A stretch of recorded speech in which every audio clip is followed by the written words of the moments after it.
Welcome to the thrilling conclusion of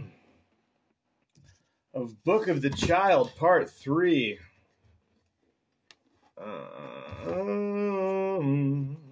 Everyone's getting massaged. And he's staring at the eunuchs where their testicles used to be.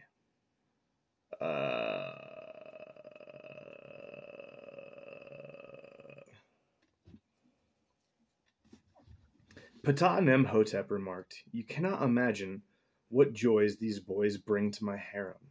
If I were still a young man, I might suffer a lover's jealousy at the thought of what their hands can give to my little queens. But fortunately I am sensible and appreciate that the eunuch is a blessing for a prince. No woman can soothe a man as well, nor massage him to the same peace." Ptah Nemhotep sighed. "Yes, they even pacify the animals. Hati. They sound more agreeable than the gods," said Menenhedit. "They are certainly," said Ptah Nemhotep, less wicked. Menenhedit nodded profoundly. Hathfertiti said, "It is only in your presence, the twice great house, that I can listen to such conversation without trembling." But her words were too flattering. Ptah Nemhotep replied, "Even as a slave may relieve the boredom of his master by teasing him, so we may speak lightly of the gods." But now he looked captured by boredom. My father chose this moment to say, "To be in the presence of the twice great house is to live without fear." Except he looked not at all free of fear as he said it. For at just this moment... Oh, that smells good.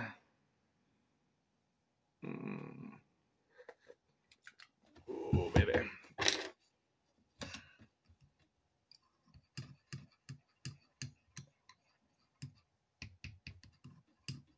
It's fun to tell people you're not scared when you're scared, isn't it? That's what we're learning.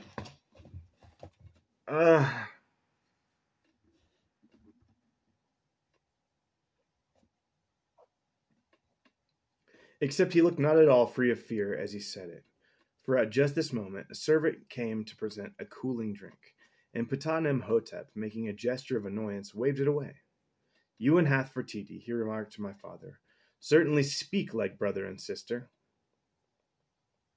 And his enormous eyes lifted in the gentlest curve of surprise, as if he could not comprehend how a princess like my mother, so perfect in her manner, except for her occasional descent into piety, was not only married, but half-sister to a man so common in his birth as my father.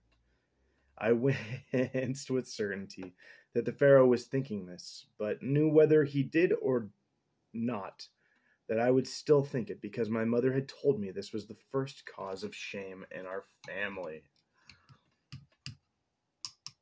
What a mean lady. Yet with an obvious concern for his guests, as if his mood might also wither if conversation did not improve, our pharaoh now turned to my mother and said, "Do you favor the shade of blue in the wig I am wearing? Do you favor the shade of blue in the wig I am wearing?" And asked the question with enough force in his voice to strike a spark of fire in her, so that she replied, "It is not as blue as the sky," at which they both laughed. My father gave a hurried signal to his assistant, the overseer of the royal wig, who promptly came in with a large silver platter, on which rested two black wigs, one straight, one with curls, and two new blue wigs, one of which was curled. I was cheered by the gaiety shown by my mother and Ptah Nemhotep. If the warmth of the pharaoh's greeting had been put into misery by just one of her remarks,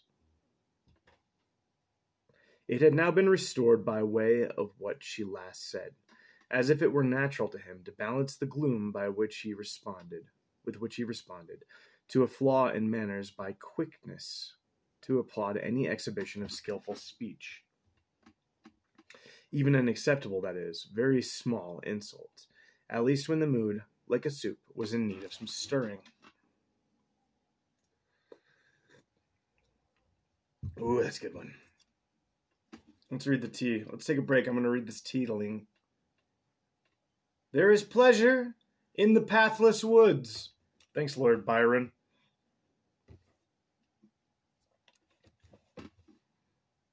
Reading a book is treading a path. It's funny to think how many people have read this book. Well, I don't know at all. But this is a wild book. The incestuous bullshit is harsh to read. Hey, Lotus! I love that dog. Now he picked up a wig with straight fine hair and held it aloft for examination. Nothing, he said sadly, will come close to the blue of the sky. The best of pigments are ugly next to the hue that I would place on my head, but cannot find. The child may have your answer, murmured Menenhetit. You must be as clever as you are beautiful, said Ptah-nem-hotep to me. My head was empty except for the powerful impulse to say yes, so I nodded. Do you know the source of blue dye, he asked. I would not have to wander far for an answer. It came to me by way of my great-grandfather. My mind felt like a bowl of water, and the least movement in Menenhetit's thoughts rippled through it. Why, divine double house, the berry that is blue is the source of the liquid dye. My tongue felt empty after the remark, and I waited for what might come next. Excellent, said Ptah-nem-hotep. Now tell me of a light blue dye that is not a liquid, but a powder. Where would you find its root? Good and great God, I said, it is not in a root, but in the salts of copper, that such a powder can be found.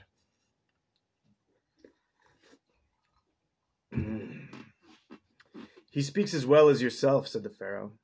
He is my second house, said Menenhetit. Nice. Explain to me, little Meni, why my wig can never reveal the same blue as the sky. The color of the wig, good and great God, comes from the earth, whereas the blue of the sky is composed of air.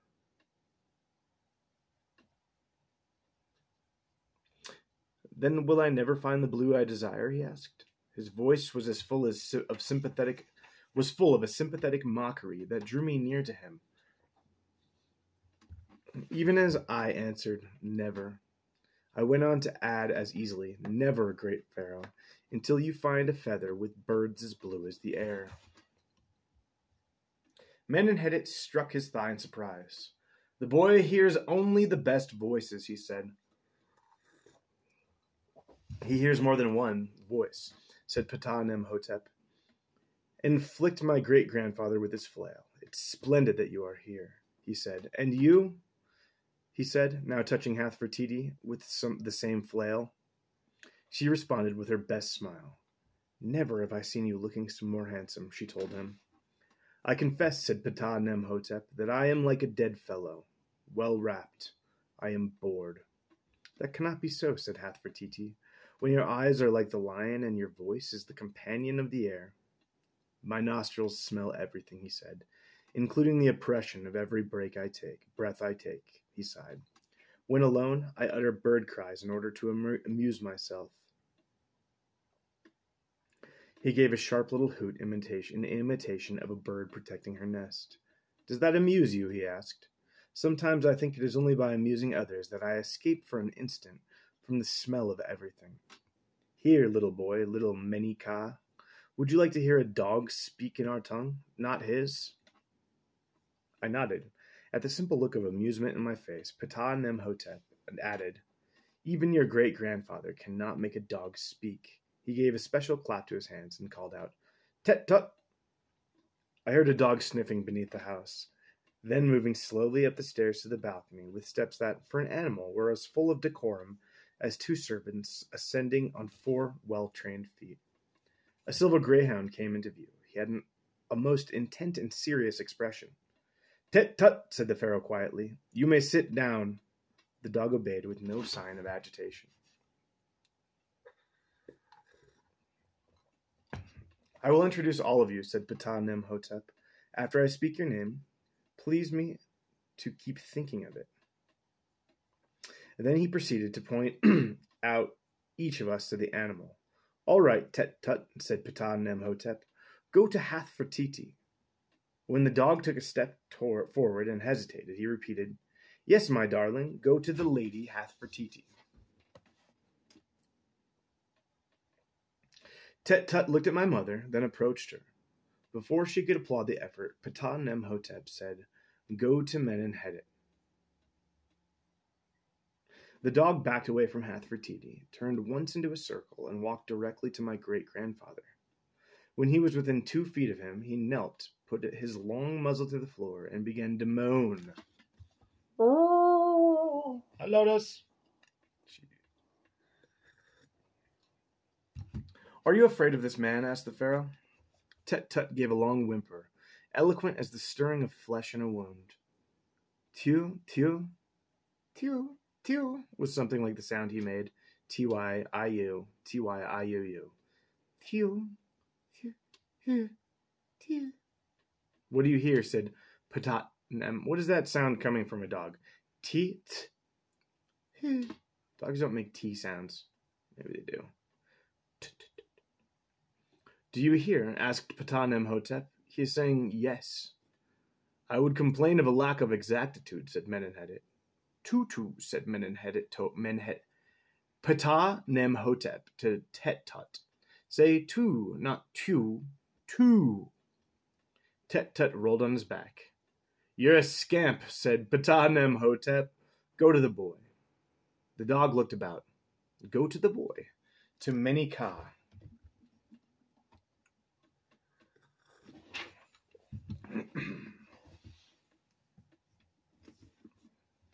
Now he came to me. We looked into each other's eyes, and I began to weep. I had not been in the least prepared for this. I thought I would laugh, but sorrow seemed to come right out of Tet-Tut's heart and into mine, as directly as someone might pour water from a jar. No, that is not so. It would have been more like the kiss Ayasayab would give my mouth when her day had been unhappy. On such an embrace, I would feel myself living in all the sad stories of the servant quarter. A melancholy now came to me from the dog, just so complete as the woe I felt from Ayasayab told me about her. I felt when Ayasayab told me about her relatives who worked in a quarry and had to load great slabs of granite on sledges and pull them up the ramps with ropes. Sometimes, while working, they were whipped until they dropped because the overseer had too much to drink the night before and was angry in the sun. Therefore, on the night Ayasayab told me about her relatives, I lived in the sorrow of her voice.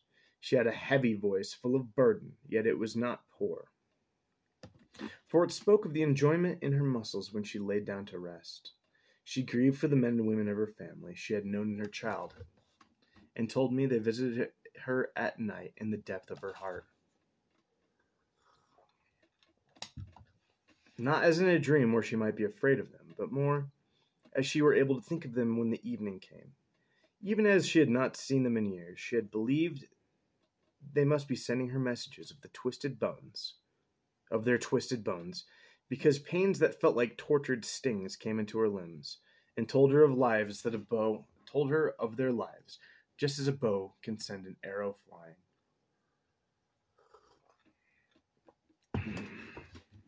I do not know what I remembered of her stories, nor how much came to me from the dog, but it was more sadness than I could understand.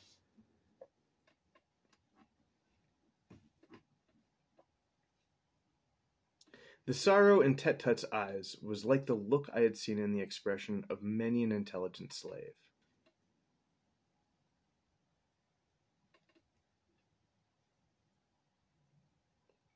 Worse, it was as if the dog's eyes spoke of something he wanted to accomplish but never would.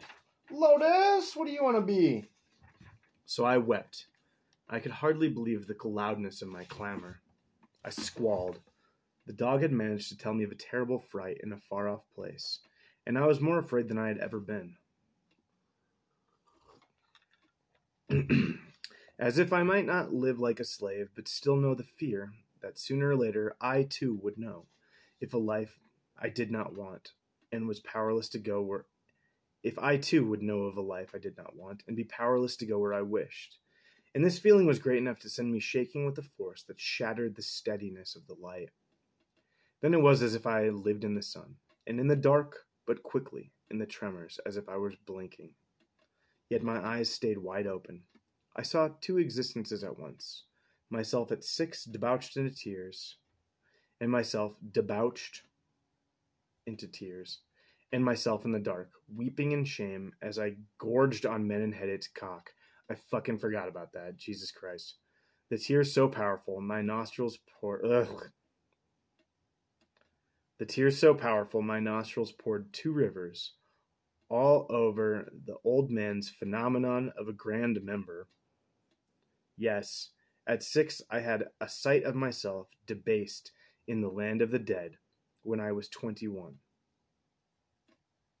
And then hath Fertiti caught me up and shook me and suffocated me in an embrace and removed me from the sight of the Pharaoh. Bro.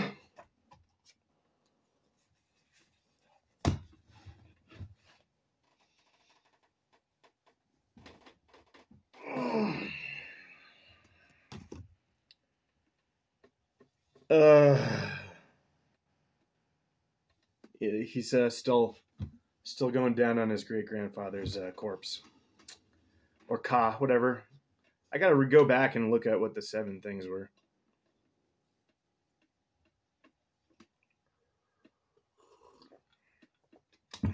Bro.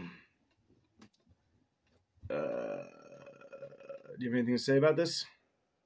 Well, just say what happened. They met the Pharaoh. They got along with the Pharaoh. Pharaoh's kind of bragging about all his eunuchs. And he's like, you like these guys, you should meet my dog, Tet Tut, which is my favorite character of the whole book so far. He's a greyhound who came up and was able pretty quickly to remember people's names. Lotus was actually able to do that.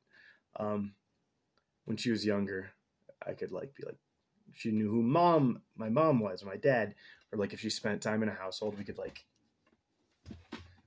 if I had a bunch of roommates, which I've had a bunch, she would be able to know who was who. I don't know, man. Oh yeah, and then the dog. Menenhetit too, our little hero, who's been reliving this moment from when he was 6 years old, of the first time he met the Pharaoh, or maybe the only time. In the presence of his grandfather, he has some empathic qualities, but in the presence of the Pharaoh, also, he's beginning to, he's able to have basic empathy for Ayanyasa Enya. God, her name is hard to remember. His slave maid, and she's talking about her family members. So he has empathy, but he's able to literally experience things that this dog has witnessed, it seems like. Or that other people have, I don't know. And then all of a sudden, he's remembering that he's just blown his grandpa in a tomb somewhere. Criminy Jismus. Fucking. Hopefully. I don't know. Whatever. I like the book. I do. It's fucking weird as hell. Yeah, we'll just end it with that right there.